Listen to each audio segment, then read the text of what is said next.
बात पढ़ी कि यदि आपसे पूछा जाए कि हिंदू समाज में बुराइयां क्या हैं, आदमी धाड़ गिराना शुरू करेगा। छुआछूत है, अंधविश्वास है, सती है, जाति है, ये है, भेदभाव है, फलाना ढिमाका, अवैज्ञानिकता। अच्छाइयां क्या हैं? कहेगा जी हम बहुत उदार हैं, हम बहुत अहिंसा वाले हैं और हम बिल्कुल सबमिसिव हैं, हम सब। मतलब 2-3 के बाद तो ध्यान ही नहीं आता और 2-3 में भी सिर्फ यही ध्यान आता है।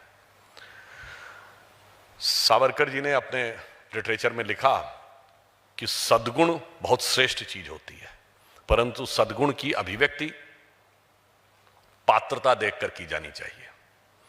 उन्होंने उदाहरण भी दिखा कि यदि कोई व्यक्ति आपके सामने से आ रहा है, अचानक आपको वो कुछ उल्टा सीधा कहने लगे, तो आप उससे पूछते हैं क्या बात है भाई साहब, तो क्या हो गया, अचानक आप मेरे ऊपर क्यों बोल रहे हैं।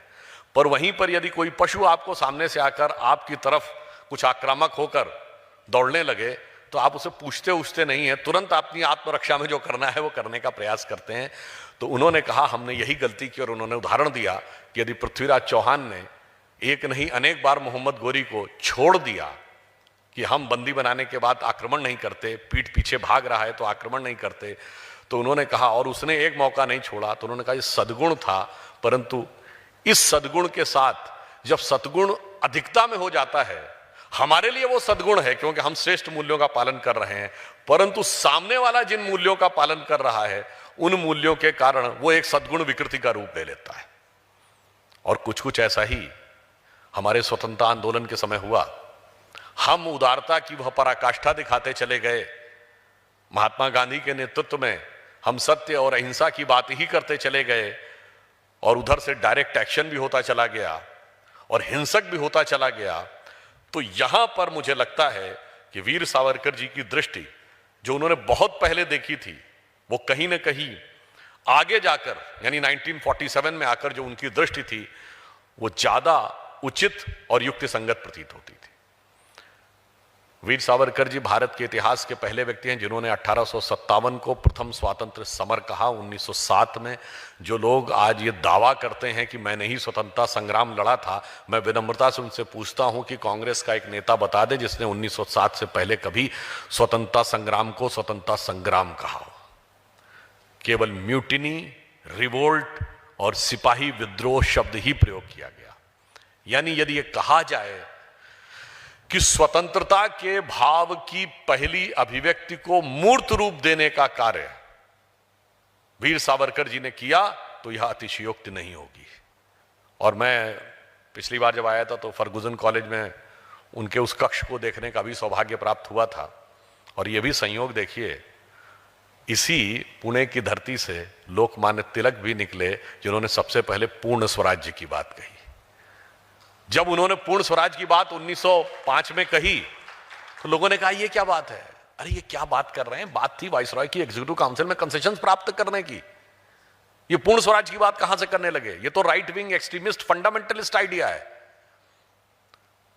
लोग कहते थे अरे भाई अंग्रेजों के राज में सूरज नहीं डूबता है, भगवान भी उनके साथ हैं, पूर्ण स्वराज्य की बात ही कल्पना से परे है। परंतु आप देखिए तिलक जी ने वह संकल्प लिया। डॉक्टर हेडगेवार ने 1920 में नागपुर के अधिवेशन में पूर्ण स्वराज्य का प्रस्ताव कांग्रेस के अधिवेशन में पारित कराने का प्रयास किया, वो पारित नहीं हुआ। उसके बाद उन्होंने अपना अलग मार्ग चुना और आखिर में जाकर 1930 में कांग्रेस ने पूर्ण स्वराज्य का प्रस्ताव लाहौर कांग्रेस अधिवेशन में जाके पारित किया। यानी यदि तिलक जी की बात और सावरकर जी का विचार समझ लिया होता तो 30 साल पहले ही वह परिस्थिति बन जाती जो परिस्थिति 1930 के बाद जाके बनी। और मैं यहां पर सावरकर जी ने किस प्रकार से चीजों को ऐसा रूप दिया जो दूरगामी दृष्टि से भारत पर प्रभाव डालने वाला था, और उनके ऊपर अनेक प्रकार के जो आक्षेप और आरोप लगाए जाते हैं, उसके बारे में एक दो विचार आपसे व्यक्त करने का प्रयास करूंगा। देखिए,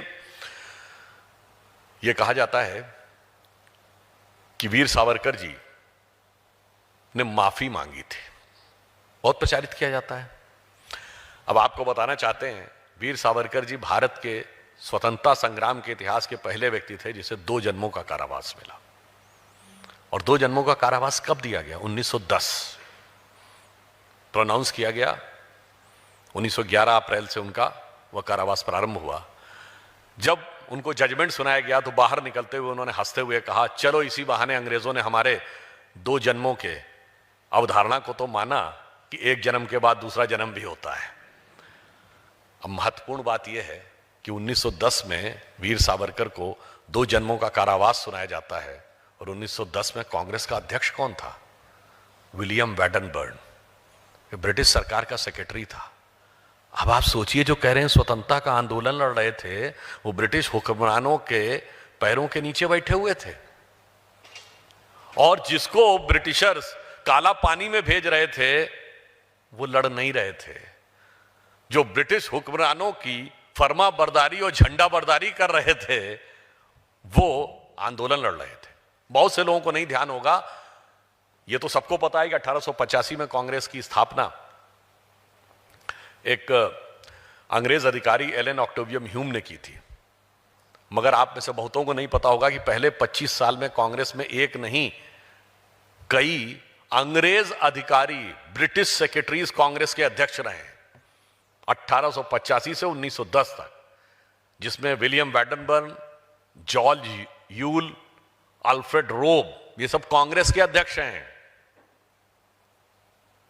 और आप सोचिए कि वो वीर सावरकर के बारे में इस प्रकार की बात कहने का प्रयास करते हैं। अब हम आते हैं उसके ऊपर। एक बार एक प्रश्न पूछा गया कि जिसको आप माफी की बात कहते हैं, भारत के क्रांतिकारी आंदोलन में एक बहुत बड़ा नाम था शचीन्द्रनाथ सान्याल, बंगाल के थे, और ये माना जाता है कि भगत सिंह, चंद्रशेखर आजाद उनको अपना गुरु मानते थे। वो जब जेल से बाहर निकले 1920 में, उन्होंने अपनी एक किताब लिखी है, बंदी जीवन। उसमें उन्होंने लिखा है कि मुझे बड़ा आश्चर्य है कि हम लोगों को तो छोड़ा गया है, मगर सावरकर बंधुओं को क्यों नहीं छोड़ा जा रहा है। उन्होंने उसमें कारण लिखा है कि ब्रिटिश सरकार को यह लगता है कि सावरकर जी के जेल में जाने के बाद महाराष्ट्र में क्रांतिकारी आंदोलन लगभग वो कुचलने में सफल हो गए थे। अब उन्हें डर है कि यदि ये बाहर आए तो ऐसा ना हो कि महाराष्ट्र में वह आंदोलन दोबारा खड़ा हो जाए। आप समझिए, जिससे ब्रिटिश सरकार को इतना डर था, वह व्यक्ति स्वतंत्रता का आंदोलन नहीं लड़ रहा था, जिसका ब्रिटिश सरकार के साथ इतना मधुर संबंध था कि नेहरू जी 1923 में, आज से 100 साल पहले, नाभा जेल में गए थे और जेल में उनको थोड़ा डिस्कंफर्ट महसूस हुआ था। तो मोतीलाल नेहरू जी ने वायसराय से बात करके 2 दिन के अंदर जेल में ही उनके लिए अच्छे रहने और खाने की व्यवस्था नहीं, यानी कुक खानसामे की भी व्यवस्था करवा दी थी। और जो माफी की बात करते हैं, मान्यवर, कभी आपने सुना है कि बगैर माफी मांगे माफी कर दी गई हो? नाभा की कोर्ट ने नेहरू जी को 3 साल के कारावास की सजा सुनाई दोपहर में, और शाम होते होते नाभा के ब्रिटिश एडमिनिस्ट्रेटर ने अपनी स्पेशल पावर का यूज करते हुए सजा माफ कर दी। इतने सुंदर मधुर संबंध जिन लोगों के रहे, जिनके बारे में एक बड़े प्रसिद्ध शायर हुए अकबर इलाहाबादी। ये माना जाता है कि उन्होंने मोतीलाल जी और कांग्रेस के नेताओं के लिए ही यह लिखा था कि दिन में वो धरना प्रदर्शन करते थे कांग्रेस के खिलाफ, और शाम को ब्रिटिश ऑफिसर्स के साथ डिनर करते थे। तो उनका बड़ा फेमस शेर है कि कौम के गम में खाते हैं डिनर हुक्काम के साथ, रंज लीडर को है बहुत मगर आराम के साथ। तो इतने आराम के साथ जो रह रहे थे, जलवाए जलाल से जेल में रह रहे थे, वो लोग कहते हैं कि हमने सारा संघर्ष रचा था। वो वीर सावरकर जी जिन्होंने अपना पूरा जीवन लगा दिया, उन्होंने संघर्ष नहीं किया था। दुख की बात यह है कि यदि पूछा जाए कांग्रेस का कोई एक नेता है जो काला पानी गया हो कभी? अब मैं आपको बात बताना चाहता हूं, जो उन्होंने, ये कहा जाता है, एक बार हमसे प्रश्न पूछा गया एक डिबेट में, स्वतंत्रता आंदोलन में किसका स्थान ज्यादा बड़ा, गांधी का या सावरकर का? अब थोड़ा टिकलिश क्वेश्चन है ना। हमने कहा जी ऐसा है, महात्मा गांधी ने 18 मई 1921 को यंग इंडिया के अपने संपादकीय में बाकायदा एक आर्टिकल लिखा जिसका शीर्षक है सावरकर ब्रदर्स। और उन्होंने कहा कि सावरकर ब्रदर्स जो काम कर रहे हैं वो देशभक्ति से भरपूर काम कर रहे हैं। इनमें से एक विनायक सावरकर से मैं लंदन में मिला भी था। मेरी नजर में वो चतुर हैं, साहसी हैं और देशभक्त हैं। उन्होंने कहा भारत से बहुत अधिक प्यार करने के कारण वह काला पानी की सजा भुगत रहे हैं। यदि न्यायपूर्ण व्यवस्था में वो होते तो किसी उच्च स्थान पर सुशोभित होते। और आगे की जो लाइन लिखी, उन्होंने कहा कि the evil design in the British empire he was having the capability to see it much before me. यानी ब्रिटिश राज की बुराइयों को उन्होंने मुझसे कहीं अधिक पहले समझ लिया था और देख लिया था। अब मेरे विचार से इसका उत्तर देने की आवश्यकता नहीं है, स्वतः महात्मा गांधी जी की कलम से उसका उत्तर उपलब्ध है। इसके उपरांत यदि देखें तो स्वतंत्रता संग्राम के साथ साथ वीर सावरकर जी ने सामाजिक न्याय के लिए जो कार्य करने का प्रयास किया, समाज में अस्पृश्यता को दूर करने के लिए उन्होंने बहुत पहले यह कार्य शुरू किया था। बाबा साहब अंबेडकर से भी कुछ वर्ष पूर्व उन्होंने यह विषय को शुरू कर दिया था। गणेश उत्सव में उस जमाने में एक परंपरा थी कि जब गणेश उत्सव में भोज होता था तो जो भी लोग भोजन कर रहे होते थे तो कम से कम कोई एक ब्राह्मण वहां पे जरूर होना चाहिए था। इन्होंने यह व्यवस्था बनाई कि एक महार या वाल्मीकि समाज के व्यक्ति जरूर होने चाहिए। और फिर उस उत्सव में चाहे भजन करने वाले लोग हों, उसमें भी उन्होंने समाज के सभी वर्गों को साथ में लिया। और डॉक्टर अंबेडकर ने भी उनकी इस प्रयास की प्रशंसा करते हुए पत्र लिखा।